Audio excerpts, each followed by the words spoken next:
Bien, capítulo 4. Este capítulo en su primera línea nos describe lo que va a ser un poco un tema nuclear en él, y es la casa. La casa de los Buendía es una casa nueva, ahora es una casa restaurada y es una casa que ya empieza a hablar de un nuevo fenómeno en Macondo que llegó con su crecimiento también y con su nueva población, y es el hecho de que la casa nueva ya representa una estratificación social, es decir, ya hay una distancia, ya hay una diferencia entre los habitantes de la familia Buendía, los habitantes de la casa y el resto de los habitantes en Macondo. Una muestra de eso es que se hace una fiesta en la que Úrsula pretende que las niñas de Rebeca y Amaranta se presenten en sociedad, pero en esta fiesta se deja ver que no invitan a Pilar Ternera, un poco conservando la distancia moral y también en estrato y poder que tiene esta con respecto a los Buendía. La primera línea de este capítulo dice: la casa nueva, blanca como una paloma. Es interesante la descripción de blanca como una paloma para recordar que en el capítulo anterior Apolinar quería que todas las casas se pintaran de azul, por supuesto una orden que José Arcadio Buendía desaprueba y que nadie en Macondo cumple hasta ese momento. Es muy importante la llegada de Pietro Crespi como italiano, pero también como un poco la referencia que se hace al buen gusto, al estilo, a los buenos modos, a la cortesía, a todo lo que representa este personaje para Úrsula, para la familia y para Macondo como tal.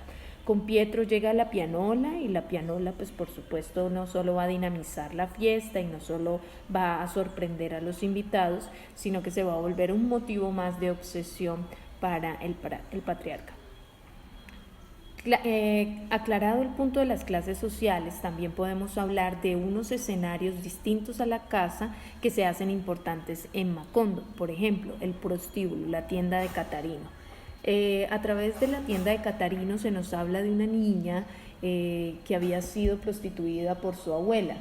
Esta historia, una historia lamentable, hace parte de uno de los intertextos que Gabo hace con sus propias obras. La triste historia de la Cándida Heréndira y su abuela desalmada es el título de una novela corta de Gabo, donde se narra con detalle el drama que vive esta jovencita.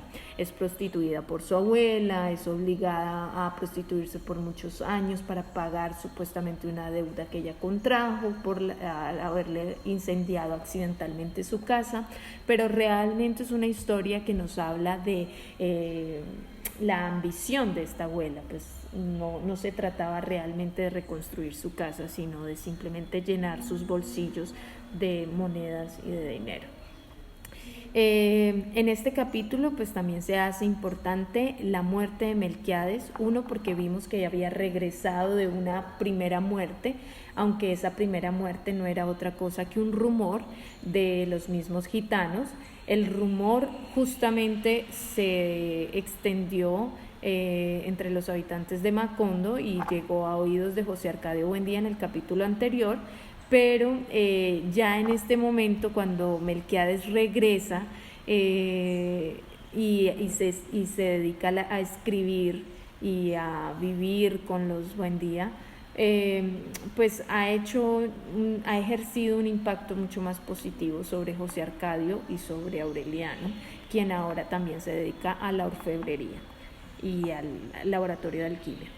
Es con Melquiades con quien se va a inaugurar el cementerio, otro escenario de Macondo que no existía antes, y dado que va a ser Melquiades el primer muerto en Macondo, un muerto que por demás corresponde a los afectos del patriarca y sobre el cual se van a llevar a cabo unos rituales especiales que hablan también del aspecto religioso y antropológico de la novela. Bien, podría decirse que el capítulo 4 y el capítulo 5 es ya la pérdida de la armonía. Los primeros 3 capítulos nos hablaron casi de un Macondo utópico, Pero en este capítulo 4, a pesar de que se renueva la casa, que es linda y que todo el mundo está feliz en una fiesta, gozando de la pianola y de los invitados, es a partir de este momento que se rompe por completo la armonía. Por un lado, porque Rebeca y Amaranta van a disputarse el amor de Pietro Crespi, eso lo pueden ustedes detallar y leer en el capítulo, en un principio muy vigiladas por Úrsula, pero luego solamente los deja solos en ocasiones. Hay unas cartas que se envían entre Pietro y que secretamente recibe Rebeca. Esto por supuesto agudiza los celos y la rivalidad, también las amenazas de Amaranta. Al mismo tiempo se va a hablar del amor que crece entre Aureliano y Remedios Moscote, o diría no entre, sino de Aureliano hacia Remedios Moscote. Remedios es una niña, todavía se hace pipí en la cama, juega con muñecas, pero Aureliano se dispone a educarla, a acompañarla en sus visitas y enseñarle a leer. Es una historia de amor que a los ojos de nuestro tiempo, en esta época, podría sonar un poco perturbadora, pero la verdad corresponde a un poco el capital cultural de este tiempo. La presencia de Remedios Moscote no va a pasar en vano. Ella es una mujer que, a pesar de su corta edad, va a ser un buen símbolo de inocencia, de formación, de madurez, con la madurez que muestra en las atenciones al patriarca, la madurez que muestra en ese proceso acelerado que le dieron de educación, en el preocuparse por la integridad de su esposo y del abuelo que está amarrado en el castaño, en fin. Ella va a generar una influencia positiva porque también va a mediar un poco entre Rebeca y Amaranta. Va a mostrar un buen juicio, un buen comportamiento dentro de la vida matrimonial con Aureliano. Sin embargo, es también una de las primeras tragedias que empieza a soportar la familia, pues un poco su muerte deja consecuencias no solo en Úrsula, también en Amaranta, en Rebeca y por supuesto en Aureliano.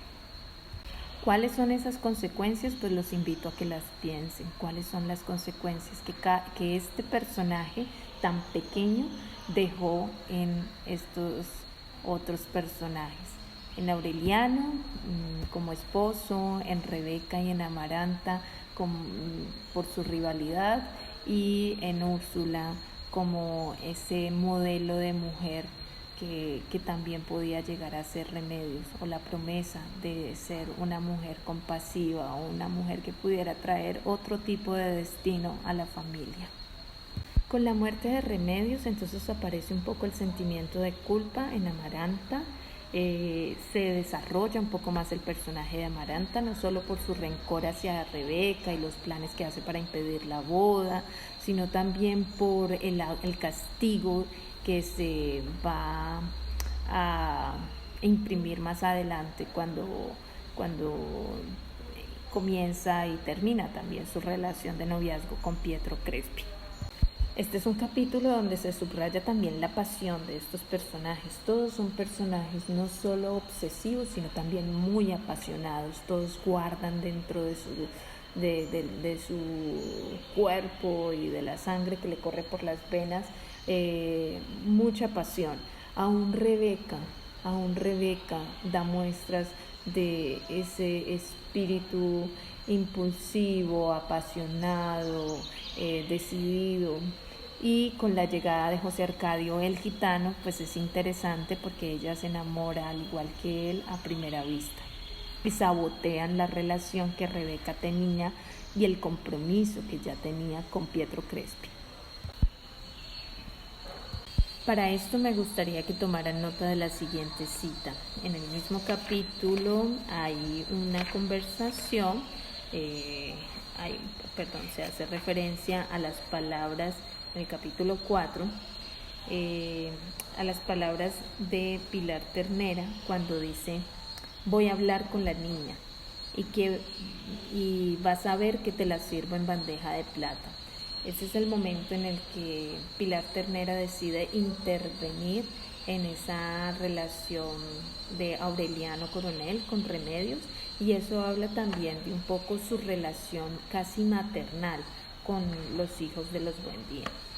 Más adelante de esa intervención de Pilar, dice: llorando de furia, maldijo la hora en que se le ocurrió comprar la pianola.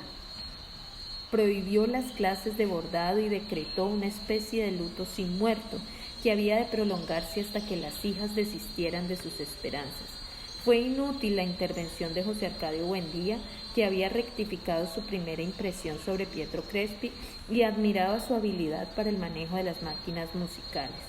De modo que cuando Pilar Ternera le dijo a Aureliano que Remedios estaba decidida a casarse, él comprendió que la noticia acabaría de atribular a sus padres, pero le hizo frente a la situación.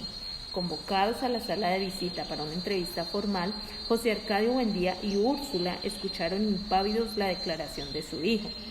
Recuerden que no solo se había frustrado ya el matrimonio de Pietro con Rebeca, sino que ahora Aureliano iba a proponer que se quería casar con la hija de los Moscote, el conservador. Ante la declaración del hijo, al conocer el nombre de la novia, José Arcadio Buendía enrojeció de indignación y afirma lo siguiente, abro comillas: el amor es una peste. Y en efecto, me quiero parar en esas palabras del patriarca, porque el amor parece una peste. Y un poco el amor que conduce en muchas ocasiones a la locura. Antes de hablar del amor que conduce a la locura, quiero detenerme en ese mismo capítulo 4 a la siguiente cita. Abro comillas, esto es en un poco después del anuncio que le hace Pilar Ternera a Aureliano de que será bueno para la guerra. Dice, el párrafo empieza con: José Arcadio Buendía consiguió por fin lo que buscaba, conectó a una bailarina de cuerda el mecanismo del reloj y el juguete bailó sin interrupción al compás de su propia música durante 3 días. Aquel hallazgo lo excitó mucho más que cualquiera de sus empresas descabelladas. No volvió a comer, no volvió a dormir. Sin vigilancia y sin los cuidados de Úrsula, se dejó arrastrar por su imaginación hacia un estado de delirio perpetuo del cual no volvería a recuperarse. Es muy triste porque mientras Úrsula no está, el patriarca empieza su declive. No solo se trata de la vejez del patriarca, sino también de su declive como líder, de su declive como rey. La locura empieza a cobrar el protagonismo y en su mente ya no solo va a hablar con su amigo Melquiades, sino también con su enemigo Prudencio, quien se aburre de la muerte por lo sola que es la muerte y decide volver al mundo de los vivos, en particular a buscar a su enemigo amigo, José Arcadio Buendía. El patriarca pierde la noción del tiempo. Esa locura del patriarca también habla un poco del aspecto antropológico, lo que tiene que ver con una desconexión con la realidad, de una desconexión con la historia, con los parientes, de una desconexión social. Por eso solamente habla en lengua muerta, en el latín, y solamente habla con el padre Nicanor. Esa locura pasa también por la levitación del padre Nicanor y la explicación científica que José Arcadio le da. Es decir, es una desconexión con el mundo, es una desconexión con la realidad, pero al mismo tiempo es el fortalecimiento de su conocimiento lógico y racional. Otro aspecto antropológico importante es que existe unas transformaciones al interior de estos capítulos. Y una de esas transformaciones se ve en el personaje del coronel, porque después de la muerte de Remedios, ya entre el capítulo 4 y 5, se ve que la relación con los Moscote va obligando al coronel a hacerse a una opinión, a un juicio sobre los partidos. Entonces ya aparecen las ideologías, aparecen un poco las divisiones entre estas opiniones y las comunidades que se van a establecer para alternarse el poder y el orden. El fraude electoral va a ser el hecho determinante, el hecho el más decisivo para definir esa ideología en el coronel, quien se va a hacer también loco por la guerra. Para cerrar el capítulo quisiera que subrayaran y señalaran el último párrafo de este capítulo, cuando se dice: el viernes, antes de que se levantara nadie, volvió a vigilar la apariencia de la naturaleza, hasta que no tuvo la menor duda de que seguía siendo lunes. Entonces agarró la tranca de una puerta con la violencia salvaje de una fuerza descomunal, destrozó hasta convertirlos en polvo los aparatos de alquimia, el gabinete de daguerrotipia, el taller de orfebrería, y gritó endemoniado en un idioma altisonante y fluido, pero completamente incomprensible. Se disponía a terminar con el resto de la casa, si no es porque Aureliano pide ayuda a los vecinos. Estamos hablando del clímax de locura que en ausencia de Úrsula presentó José Arcadio Buendía. Es importante este párrafo porque hiperbólicamente subrayan que se necesitaron 10 hombres para tumbarlo, 14 hombres para amarrarlo y 20 hombres para arrastrarlo hasta el castaño que se encontraba en el patio, donde lo dejaron amarrado, ¿sí? Lo dejaron atado al sol y el agua. Cuando llegó Úrsula y Amaranta, todavía estaba atado de pies y manos al castaño, empapado de lluvia y en un estado de inocencia total. Le hablaron y él las miró sin reconocerlas, lo que les digo de la desconexión social, y les dijo algo incomprensible. Úrsula le soltó de los pies y de las muñecas y más tarde le hizo construir un cobertizo de palma para protegerlo del sol y de la lluvia.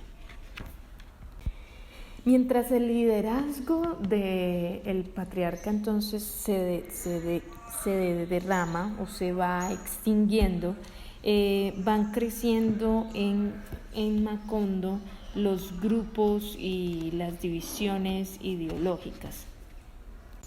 Y aparecen nuevamente los duelos, solo que aquí estos duelos van a ser, por un lado, duelos de honor, de hombría, entre Pietro y José Arcadio, porque José Arcadio enfrenta a Pietro y le dice que quiere quedarse con Rebeca. Pero los otros duelos que también van a reinar en este capítulo son los duelos ideológicos entre conservadores y liberales. Y ahí quiero que no dejen pasar por alto la definición que se da de liberales y de conservadores. Hacia el final del capítulo 5, busquen por favor un párrafo que inicia así: aquella opinión que Úrsula solo comprendió algunos meses después era la única sincera que podía expresar Aureliano en ese momento, no solo con respecto al matrimonio, sino a cualquier asunto que no fuera la guerra. Él mismo, frente al pelotón de fusilamiento, no había de entender muy bien cómo se fue encadenando la serie de sutiles pero irrevocables casualidades que lo llevaron hasta la guerra. La muerte de Remedios le produjo la conmoción que tenía, luego, ya sabemos que se queda suelto y solitario un tiempo, pero más abajo, al final de ese capítulo, dice: después de la invitación que le hacen de volverse a casar, su suegro pues le pide que escoja una de las 6 hijas que todavía tiene. En ese momento Aureliano piensa lo siguiente: los liberales estaban decididos a lanzarse a la guerra. Como Aureliano tenía en esa época nociones muy confusas sobre las diferencias entre conservadores y liberales, su suegro le daba lecciones. Los liberales, decía, desde la perspectiva del señor Moscote, eran masones, gente de mala índole, partidaria de ahorcar a curas, de implantar el matrimonio civil y el divorcio, de reconocer iguales derechos a hijos naturales que a hijos ilegítimos, y de despedazar el país en un sistema federal que despojara de poderes a la autoridad suprema. Estos son los liberales desde la perspectiva del conservador Apolinar Moscote.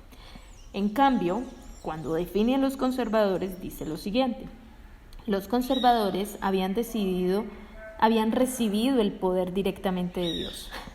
Propugnaban por la estabilidad del orden público y la moral familiar.